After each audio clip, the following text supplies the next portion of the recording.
Reel कहानी में एक बार फिर से खुशामदीद। दोस्तों, आज हम बात करने जा रहे हैं एक science fiction romantic thriller film passenger की, जो 2016 में रिलीज़ हुई थी। ये कहानी है दो लोगों की, जिम और अरोरा, जो एक स्पेस जर्नी पर जा रहे होते हैं, लेकिन एक गलती उनकी ज़िंदगी बदल देती है। फिल्म में रोमांस भी होता है, लोनलीनेस भी और इंसानी जज्बात का गहरा दर्द भी। तो चलिए शुरू करते हैं। फिल्म का सीन स्टार्ट होता है एक स्पेस शिप जिसका नाम एवालोन के अंदर से। ये एक बहुत बड़ी और मॉडर्न स्पेस शिप होती है जिसमें 5000 पैसेंजर और 258 क्रू मेंबर एक कैप्सूल यानी कि अपने अपने केबिन में सोए होते हैं। ये सब लोग होमस्टेड 2 नाम के नए प्लेनेट की तरफ जा रहे होते हैं, जहां उन्हें एक नई जिंदगी शुरू करनी होती है। उनका सफ़र 120 साल का होता है और सब लोग डीप स्लीप में होते हैं, यानी कि गहरी नींद में। तब उनका सफ़र ख़त्म हो चुका हो और वो बूढ़े भी ना हो चुके हों। लेकिन सफ़र के सिर्फ 3 साल बाद एक टेक्निकल मॉल फंक्शन होता है और एक कैप्सूल यानी कि एक कैबिन गलती से ओपन हो जाता है। उस कैबिन के अंदर होता है जिम प्रेस्टन। जिम एक मैकेनिकल इंजीनियर होता है और जब वो उठता है तो सब सिस्टम को नॉर्मल समझता है और ये सोचता है कि मेरी तरह अभी सारे लोग उठ जाएंगे। लेकिन कुछ देर के बाद जब वो देखता है कि सब लोग अभी भी सो रहे हैं, तो उसने देखा तो उसे पता चला कि वो 90 साल पहले उठ गया है।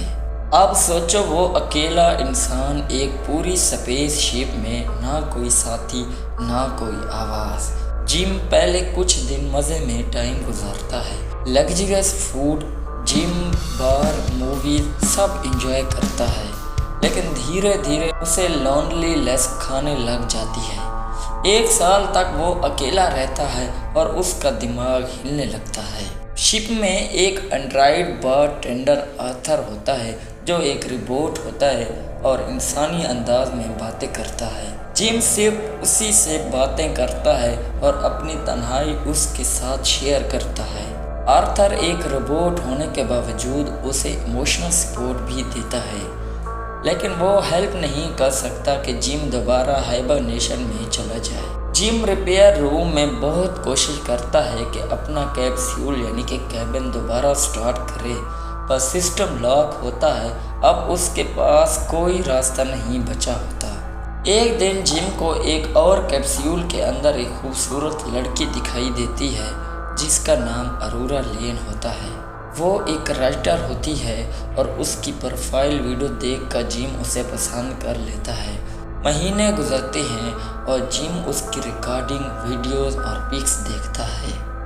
उसके दिल में ये सोच आती है कि अगर वो उसे जगा दे तो वो दोनों मिलकर ज़िंदगी गुजार सकते हैं। लेकिन ये बहुत ही ख़तरनाक डिसीजन था, क्योंकि इसका मतलब है उसका भी फ्यूचर बर्बाद हो जाएगा।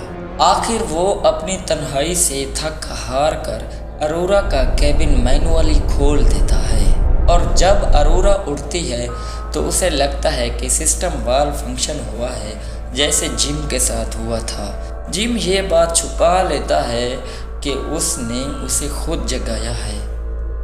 दोनों एक दूसरे के साथ टाइम गुजारने लगते हैं, मूवीज़, डिनर, स्पेस वॉक्स, और धीरे धीरे दोनों एक दूसरे से प्यार करने लगते हैं। उनके बीच रोमांस और इमोशन बढ़ जाते हैं। लेकिन एक दिन बारटेंडर आर्थर इनोसेंट टोन में अरोरा को बता देता है कि जिम ने तुम्हें जगाया था। ये बात सुनकर अरोरा टूट जाती है और बहुत ही मायूस होती है। उसे लगता है जिम ने उसकी ज़िंदगी चुरा ली। वो चिल्लाती है, रोती है और उसे दूर हो जाती है। जिम गिल्टी फील करता है और उसे समझाना चाहता है, लेकिन वो उसे माफ़ नहीं करती। कुछ वक्त बाद शिप में हैवी माल फंक्शन शुरू हो जाते हैं। लाइट ब्लिंक्स करती हैं, ऑक्सीजन लेवल कम होता है और सिस्टम वार्निंग आती है। तब एक और इंसान का केबिन खुल जाता है जिसका नाम गुस होता है। वो दोनों को बताता है कि शिप का रिएक्टर डैमेज हो रहा है, लेकिन उसका खुद का बॉडी सिस्टम फेल हो रहा होता है। मरने से पहले वो अपनी सिक्योरिटी एक्सेस जिम और अरोरा को दे देता है ताकि वो सिस्टम रिपेयर कर सकें।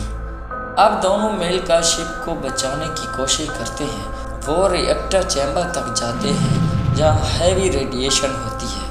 जिम अपनी जान को खतरे में डालकर सिस्टम को मैन्युअली कूल डाउन करता है। जिम अरोरा को बताता है कि वो रिएक्टर के स्पेयर पार्ट से एक और मॉडिफाई कैबिन बना सकता है जिसमें एक इंसान दोबारा सोने जा सकता है।